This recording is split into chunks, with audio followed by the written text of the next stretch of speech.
Lisboa, Pedro Matos Soares. Bem-vindo e obrigada por ter aceitado o nosso convite.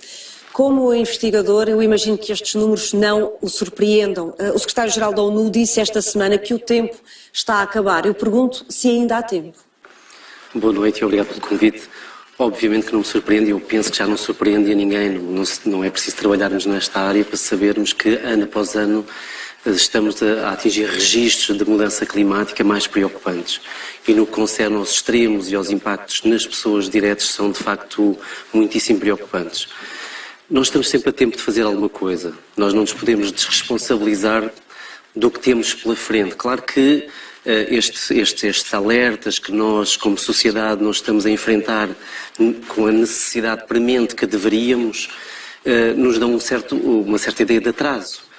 Mas estamos a tempo de fazer muita coisa, porque tudo o que possamos fazer agora, toda a mitigação que possamos colocar em prática, ou seja, na redução das emissões de gases de estufa, tem um impacto muitíssimo grande em muita gente, em centenas de milhões de pessoas. Quer dizer que nós devemos centrar o nosso discurso, não que consigamos resolver todos os problemas, porque não conseguimos. Nós vemos que ano após ano temos esta frequência de extremos, estes recordes de temperatura nos oceanos, a acidificação dos oceanos. Temos uma panóplia de eventos que nos assustam enquanto sociedade.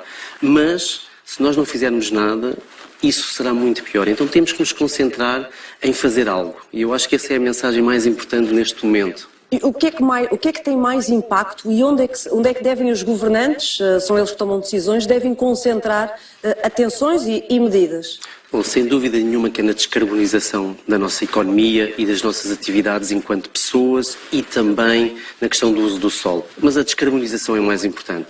E essa tem a ver com a questão da energia, não é? Porque muita da nossa energia provém da queima dos combustíveis fósseis e, por outro lado, também de setores industriais que são altamente intensivos do ponto de vista de carbono e depois os transportes. Pronto, se nós falássemos em eficiência energética, se falássemos em modos de mobilidade elétrica ou suave, se fôssemos buscar uma percentagem aí, já que as pessoas pensam que é pouco relevante, mas 10, 20%, só nessas questões, nós estávamos já a fazer um passo muitíssimo importante para muitas centenas de milhões de pessoas. E é aí que nós temos que acelerar este processo de transição energética e também de transição de mentalidades. Nós temos que ter uma sociedade que seja menos intensiva do ponto de vista de carbono.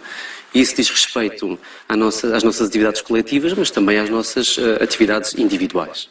Nos últimos dias, na última semana, os portugueses assistiram a dias com 30 graus, em alguns dias até ultrapassaram um pouco essa temperatura e depois, no dia a seguir, houve uma grande descida de temperatura, até com precipitação em algumas zonas do país. Vimos aqui ao lado de Espanha com 40 graus, esta vulnerabilidade e uma variabilidade tão constante do tempo, vamos ter que nos habituar a ela e isto acontece precisamente pelas alterações climáticas.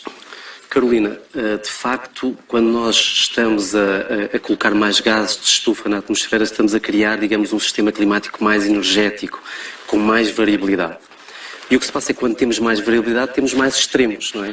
Ao termos mais extremos, temos mais impactos diretamente na sociedade e temos esta noção de que as coisas variam muito depressa. Claro que as que nos afetam mais são os extremos que são nefastos às nossas atividades, não é? E, por exemplo, a onda de calor que agora se está a viver em Espanha, que se viveu nestes últimos dias em Espanha e em França, é de facto muito preocupante, porque se atingiram 40 graus em maio, não é? No centro de Espanha. Se nós formos comparar as temperaturas que tivemos nestes dias em Espanha e compararmos com o que é a média normal mesmo no verão, no todo de Espanha tivemos uma temperatura mais elevada, quer dizer que nós estamos a tender para um clima em que o verão é muito mais alargado e mais intenso.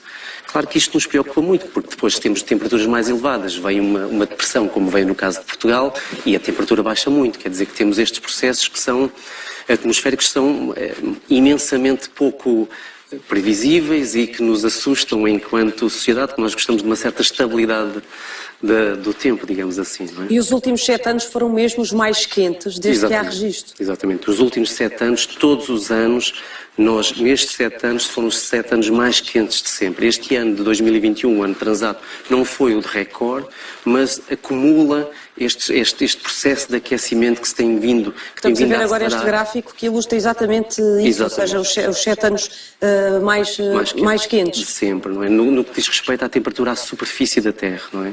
Porque se nós formos ver na questão, por exemplo, do armazenamento de energia nos oceanos, este ano foi o ano em que se armazenou mais energia no oceano. O que é que isto nos diz?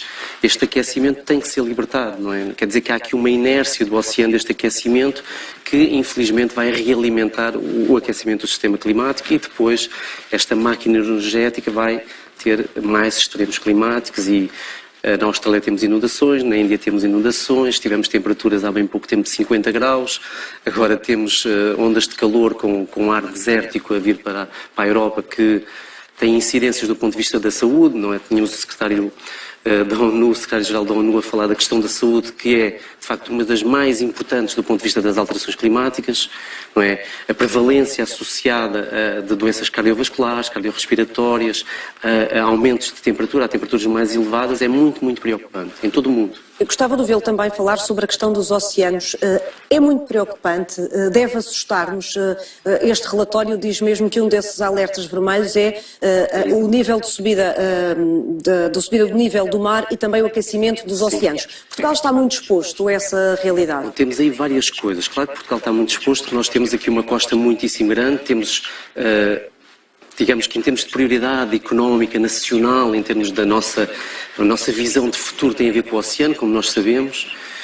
Do ponto de vista dos oceanos, o que nós temos, como eu disse há pouco, temos uma quantidade de energia a ser crescentemente acumulada no oceano. Ora, isso faz com que tenhamos mais evaporação, mais ondas de calor oceânicas da superfície do oceano e as suas consequências na atmosfera do ponto de vista da ocorrência de sistemas mais energéticos e de extremos climáticos. Depois temos a questão da acidificação, que é muito importante, não é? Porque quanto mais acidificado for o oceano, menos capacidade tem de absorver CO2, ou seja, mais desequilibra o CO2 na atmosfera.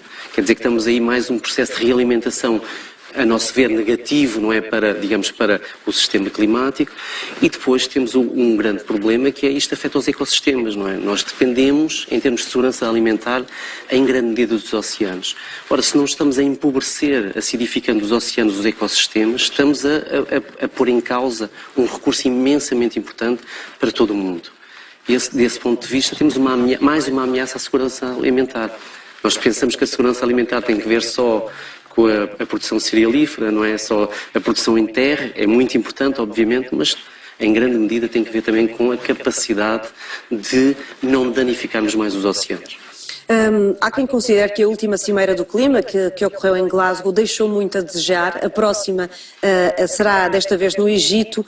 Quais é que são para si os objetivos que devem mesmo ser concretizados e como urgentes e que devem sair do documento da COP27? Os mesmos que saíram da Cimeira anterior? O que nós precisamos é de uma implementação, digamos. Nós temos muitas intenções, na última COP tivemos um acordo que, se fosse implementado, era muitíssimo importante para o combate às alterações climáticas. O que nós precisamos é verdadeiramente de implementação e de criar os mecanismos que permitam essa implementação. Não é? Teme que as atenções agora estejam noutro... Com certeza que haja outro foco agora, que é a guerra. Com certeza que sim, e compreensivelmente, não é? Eu falo de alterações climáticas porque investigo as alterações climáticas e parece-me um processo de transformação do mundo muitíssimo preocupante. Obviamente que estamos perante uma guerra na Europa e isso me preocupa muitíssimo e percebo que as pessoas até se desliguem um pouco da questão das alterações climáticas. Mas o problema é que estas questões estão ligadas, por muito que nós não queiramos. Quando nós falamos de segurança energética, quando nós falamos de segurança alimentar, nós estamos a falar de guerra e estamos a falar de alterações climáticas. As pessoas é que não querem ver isso, não é?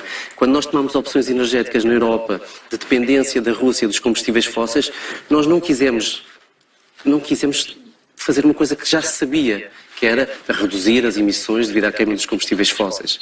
Isto foi uma decisão europeia, mais da Alemanha e de outros países, e criámos um problema de segurança energética e criámos mais um problema, não é? Acelerámos um problema de alterações climáticas. Isto, ou nós começamos a ver a sociedade como um todo de outra maneira, e não é preciso o jargão da sustentabilidade, é simplesmente uma questão de justiça. É uma questão de justiça e nós não queremos ver isso. Isso Por isso estou muito preocupado, obviamente. Pedro Matos Soares, obrigada pela sua presença aqui no Muito obrigado, 360. Carolina. Boa Um noite. prazer.